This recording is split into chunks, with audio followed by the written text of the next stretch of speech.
And so eventually he finally got out, and we realized that he had wet his pants.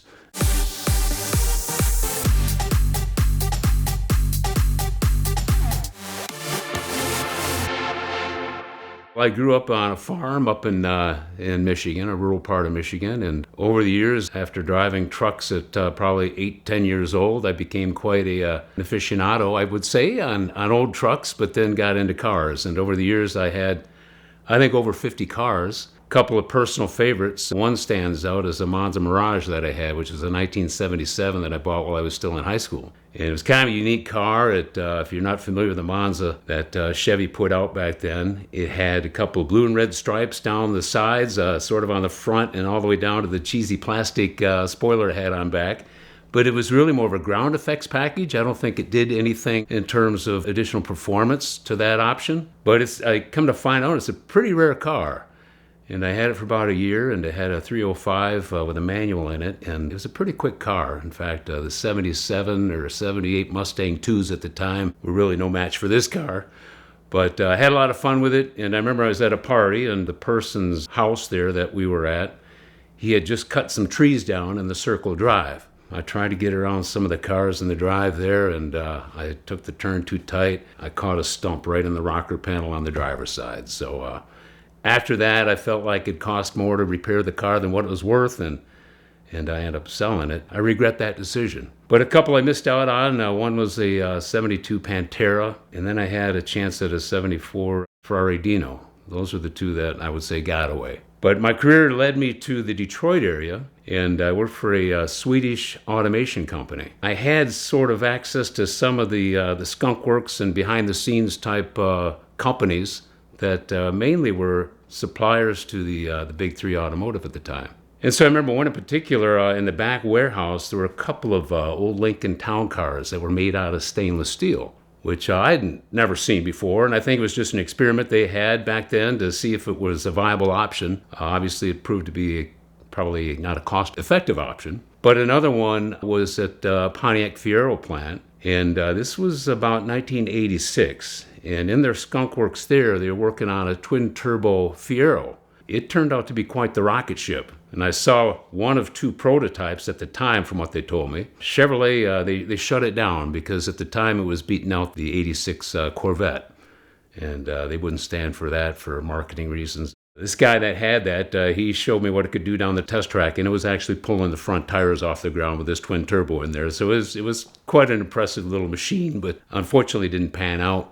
The Swedish company that I worked for, they had a lot of, I would call sort of exchange engineers that came in from Sweden. They'd work in the company in the U.S. for a couple years, but they're on a regular rotation. And these Swedes, they'd come in and they'd go with their typical Volvos and Saabs that they would try to pick up at the rental car company. But back then, there was a lot of, I think, animosity toward anything foreign. So some of the companies that we were calling on, the big three nameplates in particular, they wouldn't allow some of the foreign cars in their parking lots. In fact, if there was a foreign car in there, it wasn't uncommon for some, let's say, auto workers to take out their frustrations on the foreign cars due to the competition that they had. And it wasn't uncommon to see a key marked down the side of a foreign car or slash tires for that matter. At that time, I drove a 1981 Buick Regal. And in fact, there were some Ford and Chevy, not so much Chevy, I would say, but Ford in particular, they would have a separate parking lot, even for domestic-made cars that they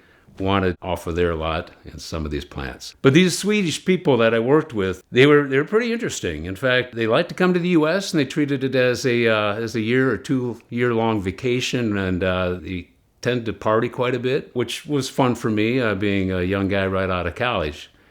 And what was fun was we would let them drive usually, because it wasn't uncommon to get pulled over from time to time. They would respond to the officer in Swedish. Their English was pretty decent, but the officer was asking questions, and they just give them the, oh, yo-ho, ya-ha, oh, yeah. And finally to the point where the officer generally would just get so frustrated, he'd send them on their way. They realized that the Volvos and the Saabs weren't the car of choice in the Detroit area. So I remember back in the day, Budget had a $19.99 special they called Cheap Thrills. And you could run a Camaro for $19.99 per day, unlimited mileage. And of course, by the time they got done with it, it might have a couple hundred on the odometer, but the tires probably were more like 10,000. And so anyway, they would have their fun with these cars and beat up on them pretty regularly. And the same old situation would be where they'd get pulled over and give the old yaha, yo-ho line to the cop, and he'd usually send them on their way. So they got to the point where I looked like just one of the Swedes at the time, and I'd do the same thing. I'd be in my 71 Corvette back then, and I got pulled over, so I tried what they would do, pretended I didn't speak English, and more than once I got away then too. Working with these Swedes, it led us to the Corvette plant, where we had some automation work to install, and this was 1986. You might recall that 86 was the first year that they brought the convertible back since 1975. And it was the first year of the ABS braking system that they put into that car. And we spent about 2 months in that plant. And these Swedes, they were pretty intrigued by the Corvette at the time. And of course, a Corvette in Sweden is like a Ferrari is here. It's pretty exotic over there. And so I'll never forget the engineer that we were assigned for those 60, 90 days. We got to be pretty close to the guy, and Bengt and Hans and Sven and Lars were the team of Swedes that I was working with at the time. And they kept bugging this guy to see if they could test drive one of these new 86 Corvettes. The GM engineer, he shut him down day in and day out. Well, we came up to the last day of our contract there at the plant. He finally came down, wiggling the keys in his hand, and Lars and his boys, their eyes lit up, and sure enough, the guy, he got the set of keys to a brand new 86 Corvette convertible. And so we're all standing out there in the back parking lot.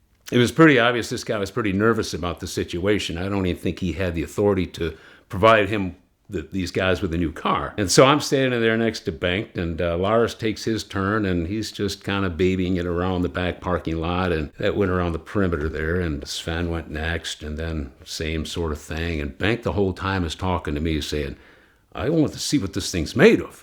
He said, I'm thinking about buying one, and I really want to see what it can do. So, okay, Bengt, all right, just chill.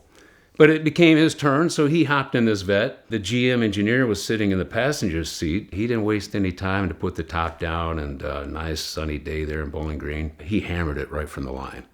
And tires are smoking, and he wanted to see what it could do around the turns. I think back then they were talking about could handle a 2G turn in that C4. And so he came around the second turn and had a little bit sideways, and same thing in the third, came around the fourth turn and barely made it through the turn, and came up to the starting line where we were at and just slammed on the brakes, testing the ABS, and the tires are chirping and they're still smoking. And he gets out and just switched into Swedish mode.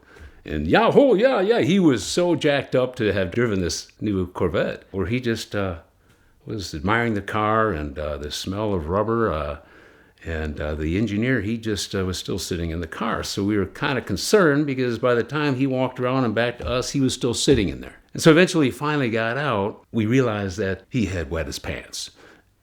And so it was pretty hard to hide, being he had khakis on. We all felt really bad. And all we could imagine was that here this GM guy is sitting there with some maniac Swede driving like crazy, speaking Swedish the entire time, probably wondering what the heck he had done. Fortunately, we knew the guy pretty well. We went out later and had a good laugh over it. These Swedes that I was talking about, they were on sort of a contract basis, and they would come in once a year and back out the next and so on. But come to find out that they would buy a Corvette.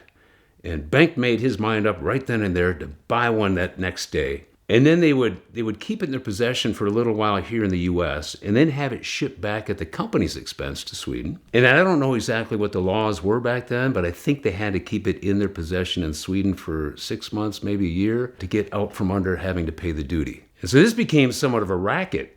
And these guys, they were doing this on a pretty regular basis, buying 2-3 vets per year, and then flipping them in Sweden, making a pretty hefty profit at the time. So the GM guys, they affectionately referred to these guys as the Swedish Mafia.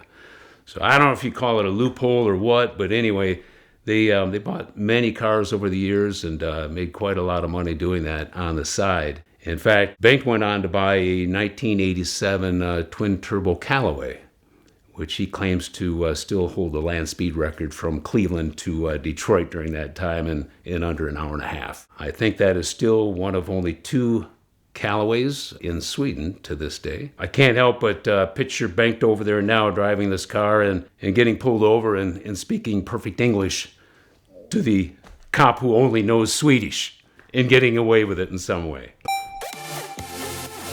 If you get a ticket, the first thing you should do is text a picture of it to 305-305. That will get the ticket clinic on your case immediately. You'll be facing costly fines, risks of suspension, possible jail time, points on your license, higher insurance premiums, and a lot of bad things that they can help you to avoid. You can also find them at the link in the description below, but the Ticket Clinic is a nationwide law firm with brick and mortar offices in Georgia, Florida, and California, but they've got attorneys everywhere, and that's what's most important, because a local attorney will know exactly how the local laws work, know the people who are in charge, and get you the best outcome possible. So text a picture of your ticket to 305-305 or click the link in the description below to fight your ticket with the Ticket Clinic.